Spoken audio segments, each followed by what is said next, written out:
बोलिए वृंदावन बिहारी लाल की जय। आप भाग्यशाली हैं, आप घर बैठे भक्तमाल की कथा सुन रहे हैं। आज आप भक्त श्री हरिपाल जी की कथा सुनेंगे। अपने प्यारे भक्तों के साथ साथ भगवान इसी प्रकार से घूमा करते हैं जैसे बछड़े के साथ स्नेह भरी गाय। श्री हरिपाल नामक एक भक्त थे, उनका जन्म ब्राह्मण वंश में हुआ था। आप साधुओं से बड़ा प्रेम करते थे। आपने अपनी सारी संपत्ति उन्हीं की सेवा में लुटा दी। जब घर में कुछ भी नहीं रहा तब बाजार से कर्ज ले लेकर कई हजार रुपए साधुओं को खिला दिए, परंतु साधु सेवा बंद नहीं की। जब कर्ज नहीं मिलने लगा तब साधु सेवा ना चलती देखकर चोरी का सहारा लिया, पर चोरी करते समय ये ध्यान में रखते थे कि भगवान से विमुख धनिकों का धन ही ले, भगवान के भक्तों को आप भी कष्ट नहीं देते थे। एक दिन द्वार पर बड़ी सी संत मंडली आ पहुंची। अब संतों का सत्कार कैसे करें, अपनी स्त्री से यही बातचीत करने लगे। बोलिए वृंदावन बिहारी लाल की जय। ये है साधु सेवा अनुराग का सच्चा स्वरूप। ये नहीं कि 4 दिन खिला पिलाकर साधु सेवा कहाने का डंका बजवाकर फिर धन माल की बर्बादी विचार कर साधुओं में अभाव कर लें, उन्हें धक्का देकर निकाल दें। इस पर एक छोटा सा दृष्टांत सुनिए। पूर्व के किसी सुकृतवश तथा कहीं कथा सत्संग में संत सेवा की महिमा सुनकर एक साहूकार ने संत सेवा का व्रत लिया। जो कोई साधु उनके यहाँ आते उनका वह बड़ा सत्कार करता। बगीचे में बढ़िया संत निवास बनवा दिया था। संतों का जमघट वहाँ बना ही रहता था। एक बार हरिपाल, माधवदास, गोविंददास और राघवदास नाम के 4 साधु उनके यहाँ गए। क्योंकि ये लोग कथा कीर्तन में बड़े निपुण थे, अतः साहूकार ने इन लोगों की विशेष व्यवस्था की। नित्य प्रति हलवा पूरी, पुआ, तस्मई, गुटती रहती। एक विमुख को संतों का ये सुख सुपाश देखा नहीं गया। उसने वनिक का कान भरना शुरू किया। उसने कहा, भला इन भिखमंगों को खिलाने से क्या पुण्य होगा? यदि पुण्य ही माना है तो ब्राह्मणों को खिलाइए, कुआं, बावली, तालाब, धर्मशाला, पाठशाला बनवाइए।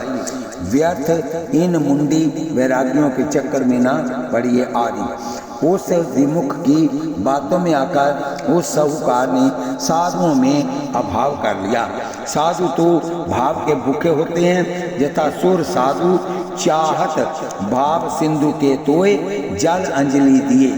रामायण में लिखा है, अभाव देकर चारों संत आगे पीछे बाग से आसन उठाए चल दिए। किसी तीर्थों में चारों पूना मिले। वार्ता चलने पर चारों ने अपने अपने हटके का कारण बताया। श्री हरिदास जी ने कहा, मेरे स्थान में उसने उपद्रवी लोगों से भी अशांति करवाई, अतः मैं हट गया। श्री माधवदास जी ने कहा, मेरे स्थान में प्रकाश के लिए दीपक की व्यवस्था ना की, इससे मैं चला आया। श्री गोविंद दास जी ने कहा कि मेरे यहाँ जो ठाकुर जी के लिए भोग के वास्ते घी आता था उसमें तेल मिलाकर भेजने लगा, अतः मैं भी चल दिया। श्री राघवदास जी ने कहा कि मैं तो ये सब दुख सहकर भी हटा डटा रह गया।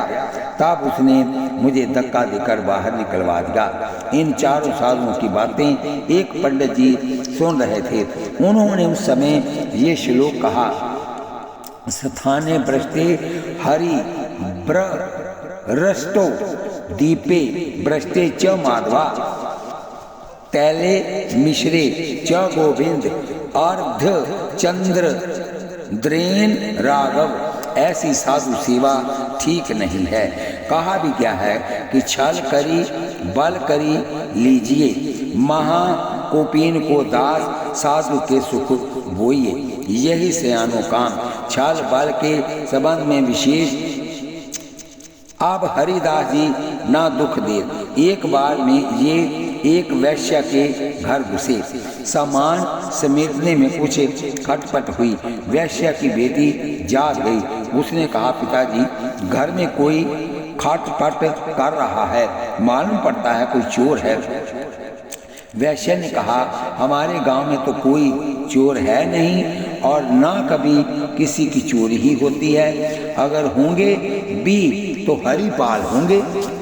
बेटी तुम चुप लगा जा, ले जाने दे, वह तो ले जाकर सब सेवा में लगाएंगे।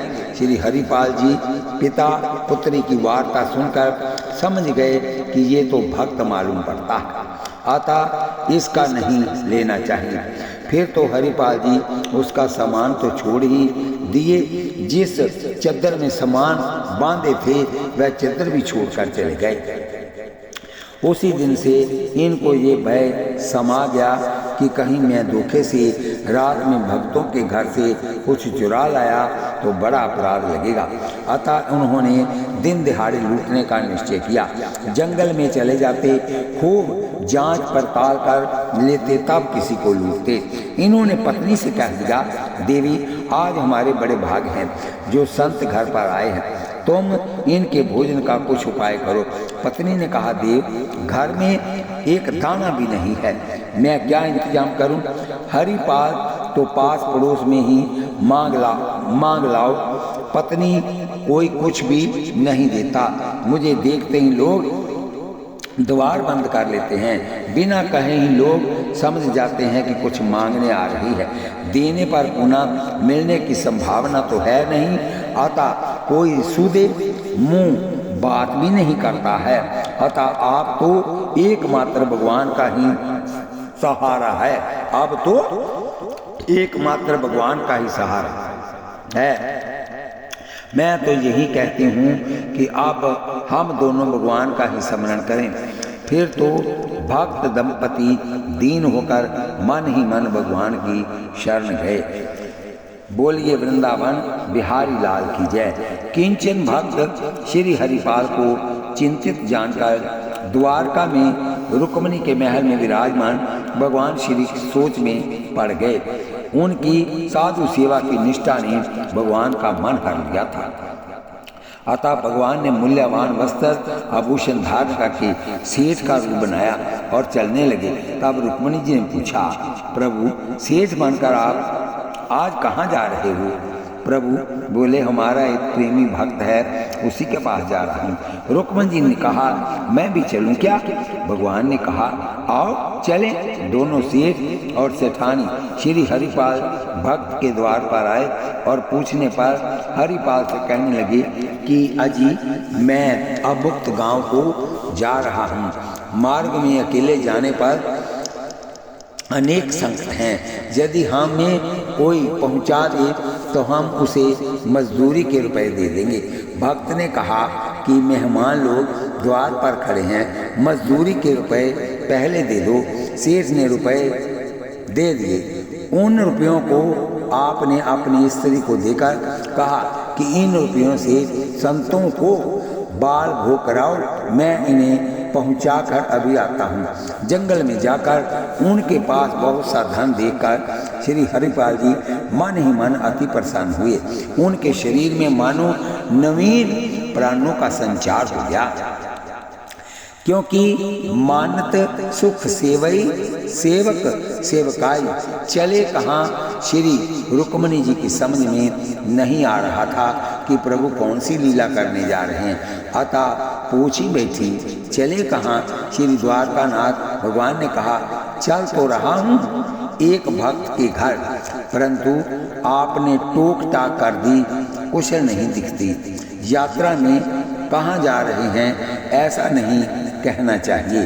श्री ठाकुर जी ने पहले ही संकेत कर दिया, जिसमें लुट जाने से ये उलाना न दे। एक भक्त है, उसके यहाँ उत्सव है, कुछ मदद की जरूरत पड़ेगी तो मदद करेंगे, उत्सव का आनंद लेंगे।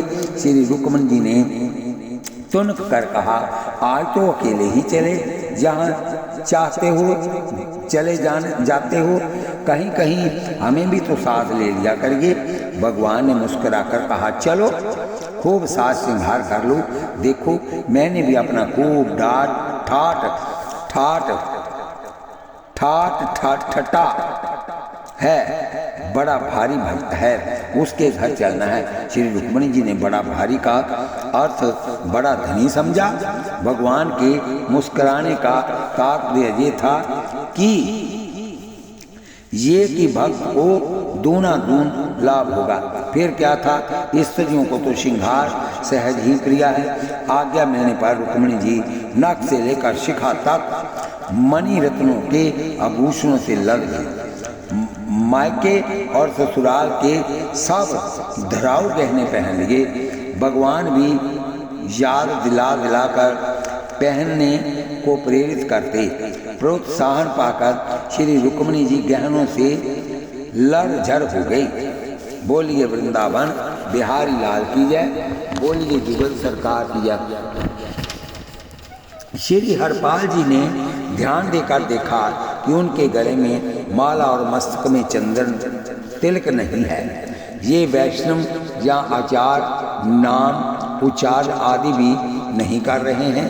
इनके शरीरों पर अति मूल्यवान इतने आभूषण हैं तो घर में सोना चांदी जवाहरात के भंडार भरे होंगे। तब तो ये अपने साथ इतना लाए हैं, यदि मैं ये सब छीन भी लूं तो कोई विशेष हानि नहीं होगी। ऐसा मन में विचार कर श्री हरिपाल जी दोनों से बोले, तुम्हारे पास जितना सामान है सब साधु सेवा के निमित्त नशावर कर अपने शरीर से उतार कर डाल दो, नहीं तो पिटोगे। उन दोनों ने सब कुछ उतार कर डाल दिया।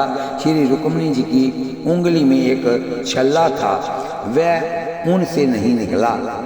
तब हरिपाल जी ने उंगली मरोड़ कर उसे निकालने लगे।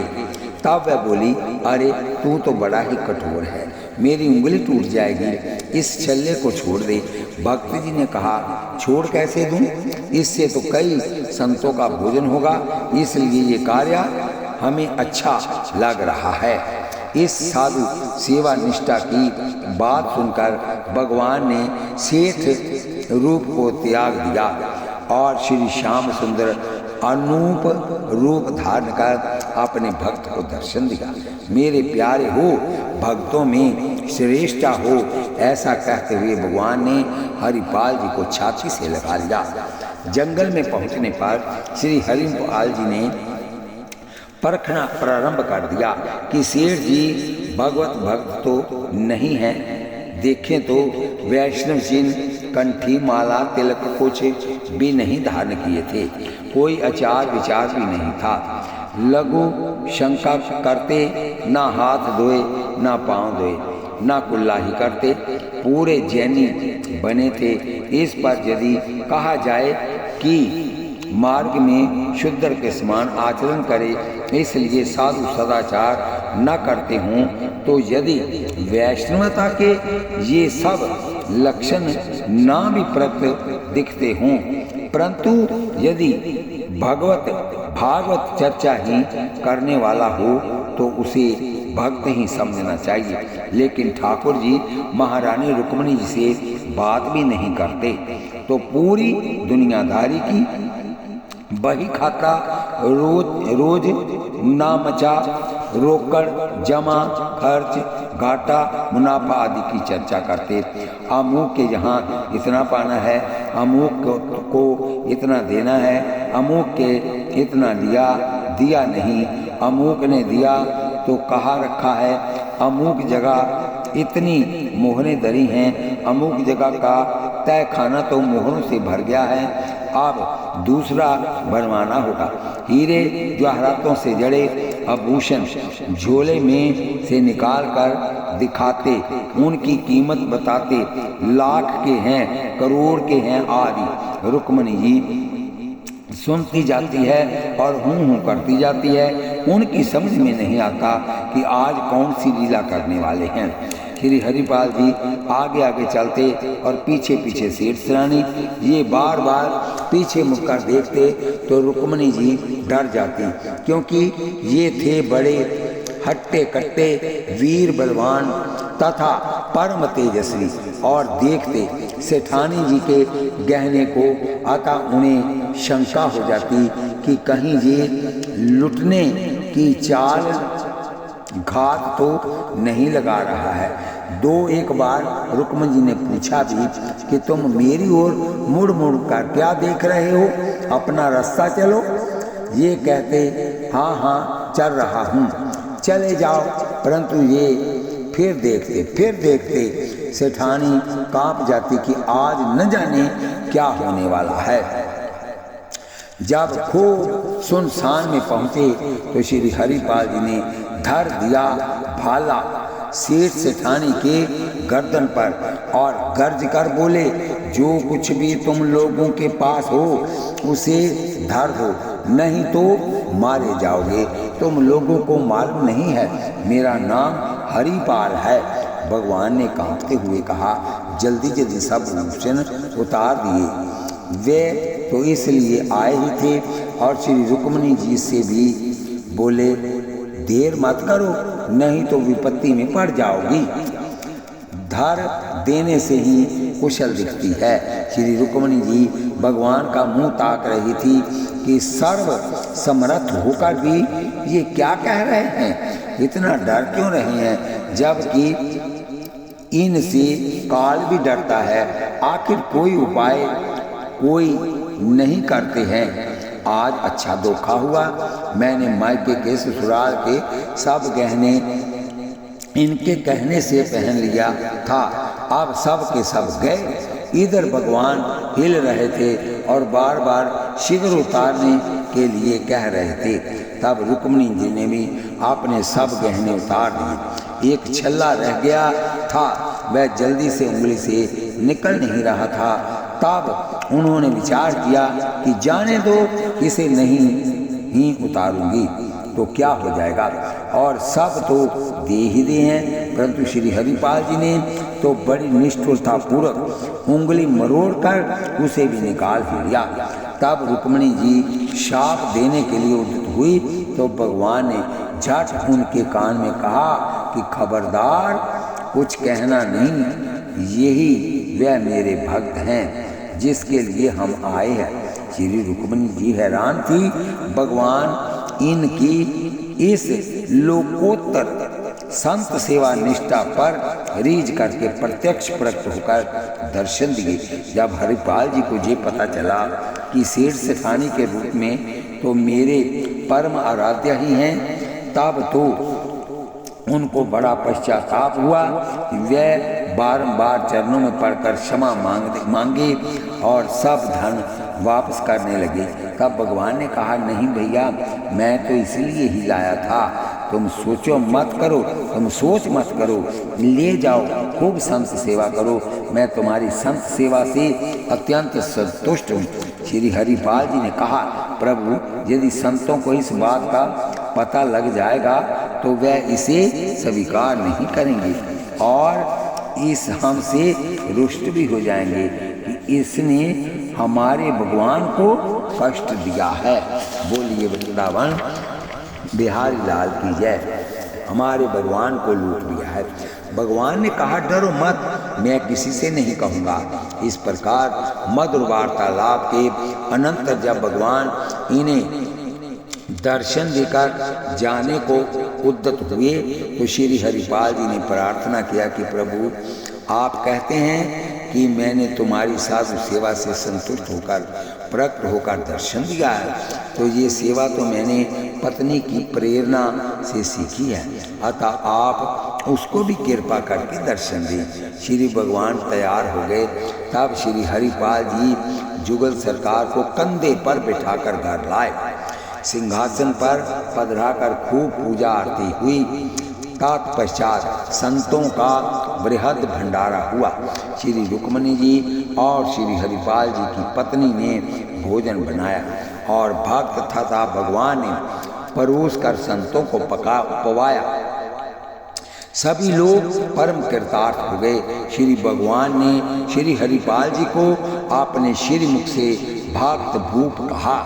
इसका तात्पर्य ये है कि जो भगवान में प्रीति करे वह भक्त, और जो भगवत भक्तों में प्रीति करे वह भक्त भूप होता है। क्योंकि राम ते अधिक राम कर दासा, ऐसे ही श्री नाभा जी ने परम भागवती श्री रत्नावली जी को भी भक्त भूप कहा है। बोलिए वृंदावन बिहारी लाल की जय।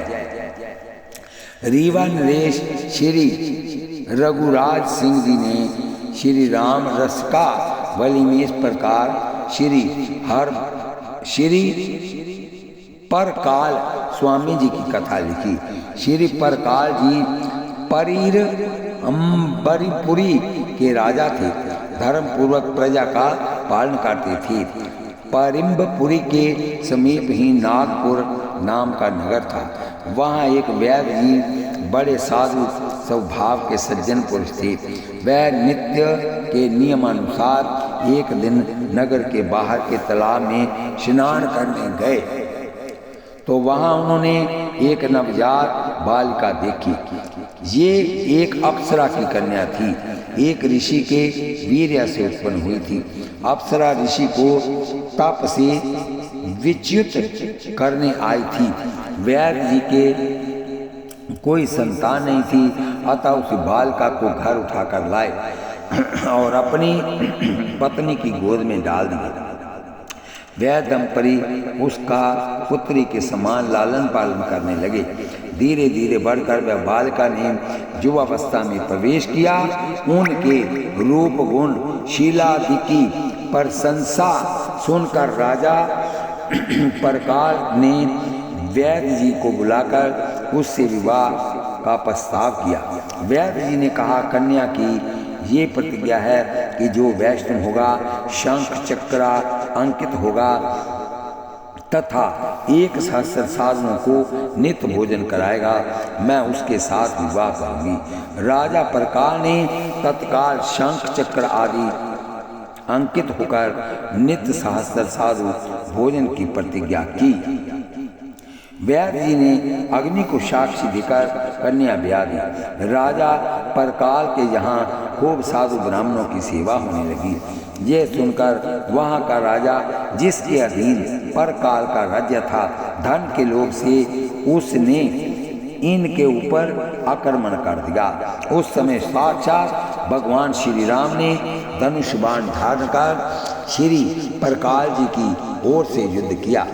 विजय श्री परकाल जी की हुई। जब श्री परकाल जी को इस रहस्य का ज्ञान हुआ तो उनको संसार से बड़ा भारी वैराग्य एवं प्रभुपाद पद्मों में अनुराग हुआ। वे अपना सर्वस्व साधु ब्राह्मणों को लुटाकर पत्नी सहित वन में जाकर रहने लगे।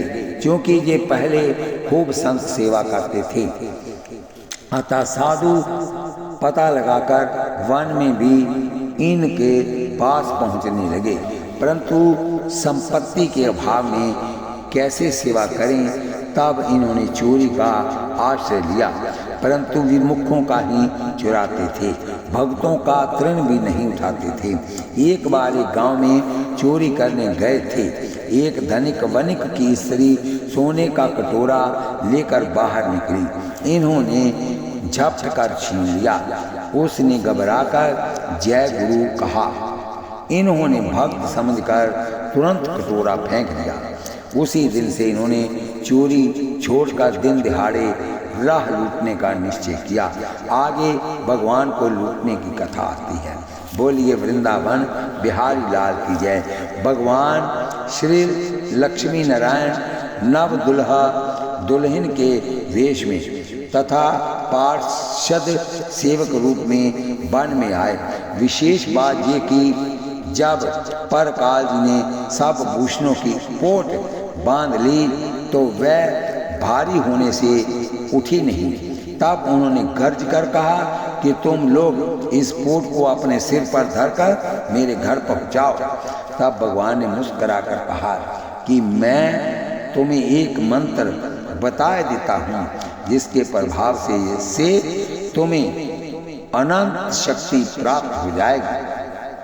परकाल की अनुमति पाकर भगवान ने अष्टाक्षर श्री नारायण मंत्र का उपदेश दिया। कृपा करके साक्षात प्रकट होकर दर्शन दिया। प्रभु को पहचान कर श्री परकाल जी बार बार चरणों में पड़कर अपराध के लिए क्षमा याचना की। भगवान इनको समझा बुझाकर भक्ति का वरदान देकर अंतर्ध्यान हो गए। एक बार इनको भूखा जानकर श्री नरसिंह भगवान ने ब्राह्मण का रूप धरकर भोजन करवाया था और अंत में दर्शन भी दिया था। जो धन इन्होंने भगवान से छीना था उससे श्री रंगनाथ जी का मंदिर बनवाया। कुछ महान भाव के मत से श्री परकाल जी और श्री हरिपाल जी एक ही भक्त है, क्योंकि दोनों के चरित्र बहुत मिलते जुलते हैं। परंतु श्री रघुराज सिंह जी ने दोनों को दो भक्त मानकर दोनों के अलग अलग चित्र लिखे। बोलिए वृंदावन बिहारी लाल की जय। कल आप श्री साक्षी गोपाल जी भक्त जी के भक्त की कथा सुनेंगे। इस कथा को हम यही विश्राम देते हैं। कल फिर कथा होगी और कथा सुनते हुए आप हाथ में माला लीजिए, जीवा से नाम जपिए, आँखों से भगवान का दर्शन कीजिए, कानों से कथा सुनिए। एक पंथ चार काज हो गए। कृपया मेरी प्रार्थना है करबद्ध कि आप कथा सुनने के बाद इसको सब्सक्राइब, लाइक, शेयर करें। सब्सक्राइब एक बार ही होता है, सब्सक्राइब हो जाए तो वो काला हो जाता है, उसके बाद उसको दोबारा नहीं दबाना है। कथा, कीर्तन, सत्संग, कोई भी धार्मिक अनुष्ठान कराना हो तो आप नीचे दिए गए नंबरों पर बात कर सकते हैं। किसी भी देवी देवता का कथा कीर्तन कराना हो तो आप नीचे दिए गए नंबर से बात करें। बोलिए वृंदावन बिहारी लाल की जय। बोलिए जुगल सरकार की